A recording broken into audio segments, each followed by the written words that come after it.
大家好，欢迎来到美食采味。您家里植物黄叶、烂根、焦边怎么办呢？今天教你一个使用妙招，不管您养什么花，往花盆里撒一把它，根状叶绿爆满盆，比花肥还管用哦。特别是冬季低温，很多植物都出现了不同情况的问题，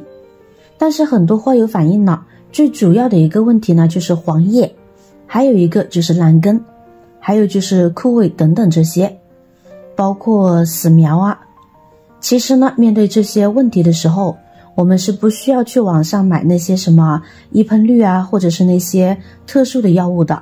我们在家呢，用非常简单的酵母粉，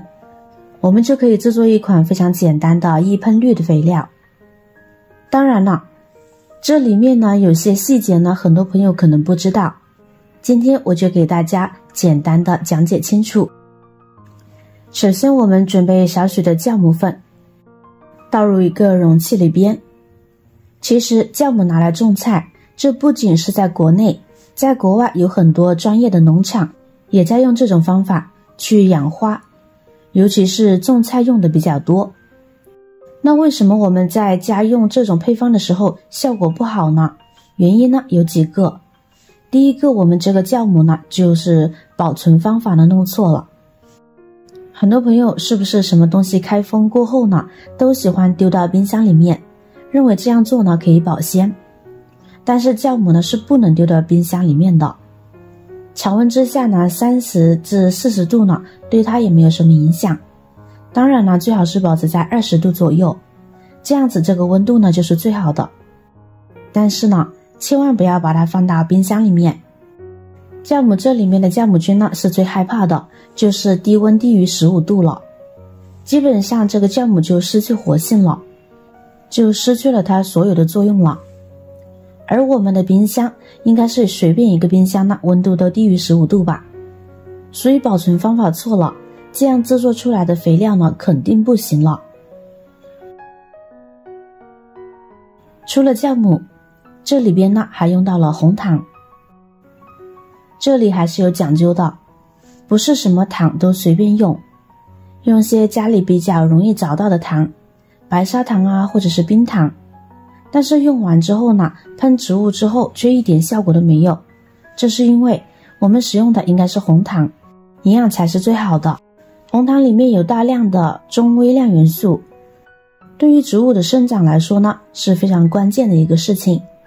而冰糖包括白砂糖里面的营养其实呢真的不是很多，所以如果拿来养花的话呢，最好还是用红糖。最后除了这个红糖酵母之外，还需要往里边呢加入一点洗衣粉。洗衣粉的作用呢，其实并不是增加了它的什么营养或者是什么好处，其实最重要的是让它可以使我们的这个液体可以更长时间的附着在植物的叶片上。尤其是某些特殊的植物，它的叶片上面呢有一层蜡呀，如果我们不用洗衣粉呢，它的这个溶液基本呢就是水珠，很容易这个水珠就会滑落，这样导致我们的肥料无法长时间的被植物所吸收，最终就导致喷了没有一点效果。而加入了洗衣粉，它的附着能力呢就会更强一些。我们将它们搅拌均匀以后呢，加入温水将其溶解开，充分的搅拌均匀，使酵母、红糖、洗衣粉充分溶解。这样子我们的养料呢就制作好了。不过不着急立即使用，一定要放上24小时才拿去喷我们的植物。期间我们可以盖上保鲜膜，我们就可以把它放在家里的角落，阴凉通风的地方，不要让太阳暴晒哦。然后呢放上24小时，切记不要弄好了之后呢马上拿去使用。有些朋友可能连红糖都没有彻底融化掉，然后呢就急着拿去使用，结果就是一点效果都没有。红糖加上酵母呢，它在24小时之内呢，它就会自己反应生成很多的特殊的反应跟作用，这样配出来呢才是一个药水。那如果我们刚配好直接把红糖跟酵母丢进去拿去喷，那肯定是一点效果都没有的。24小时之后呢，我们就可以将溶液倒入一个喷瓶里边，然后呢盖上盖子，记得将它摇一摇，然后呢再拿去喷，这样子的效果呢就非常的好了。然后我们就直接喷洒在滤纸上边呢就可以啦，比如它的叶片啊、杆茎啊等位置。自己配置的酵母红糖肥料呢，它主要有几个好处。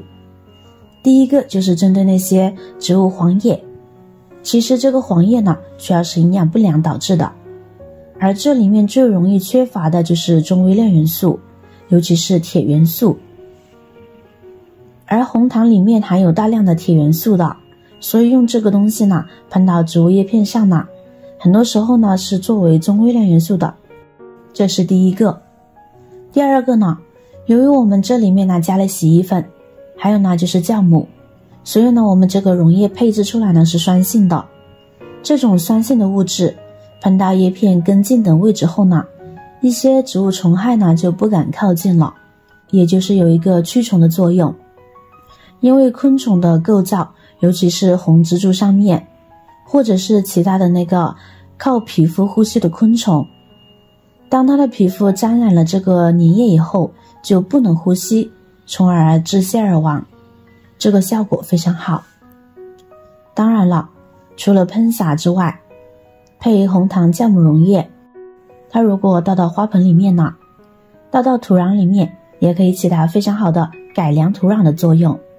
让土壤变得更加的疏松，更加透气。而且呢，红糖的作用呢，加上酵母的作用，也可以让花盆里面的有益细菌呢能够很好的繁衍。我们都知道，花盆里面呢有益细菌多了，有害的细菌自然就会减少。这样子，此消彼长之后呢，您的花盆就可以恢复到一个很健康的状态，植物的吸收速度呢也会更加的快，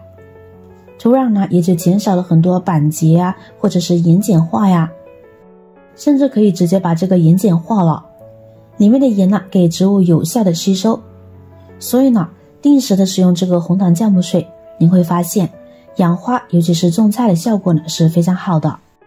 在国外很多专业的农民呢都在使用呢。除了以上的养花技巧之外呢，下面呢还有一个比较适合懒人养花护花的妙招，就是大米。大家都知道大米呢是可食用的，那么它在发酵的时候也可以分解出来一些营养物质。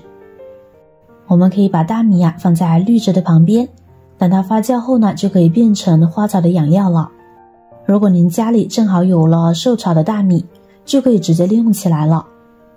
方法也是极其简单的，我们就把大米均匀的撒在盆土里边呢就行，不要太靠近根部，因为它还要发酵的。有耐心的朋友可以把土呢稍稍抛开，然后呢将大米浅浅的埋在土壤下面，我们再喷上少许的清水，使大米受潮，跟着发酵，差不多1个星期呢，它就会变成花肥了。如果花草出现了叶子发黄，或者是生长缓慢，这就说明花草缺少营养了，需要给添加肥料了。把大米埋在土壤里，在温暖潮湿的条件下，大米就会慢慢的开始发酵。发酵好的大米也正是花草所需要的好肥料。这时土壤里有了大量的好肥料，花草吸收了养分，也就会生长旺盛，枝繁叶茂了。以上的这2个方法呢，如果您在家一次没有效果，我觉得您可以1个星期或者是1个月、半个月呢试一次，多几次之后呢，您就会发现您家以后养花呢都是特别轻松的。好了，今天的视频内容呢就分享完了。如果您看了觉得对您有帮助的话，记得点赞、转发、分享哦，希望可以帮助到更多的朋友。点击我的视频头像呢，还可以观看到更多的精彩内容。每天呢都会更新不同的有趣的视频，记得关注我哟。感谢您的支持，我是瑶瑶，我们下期视频再见。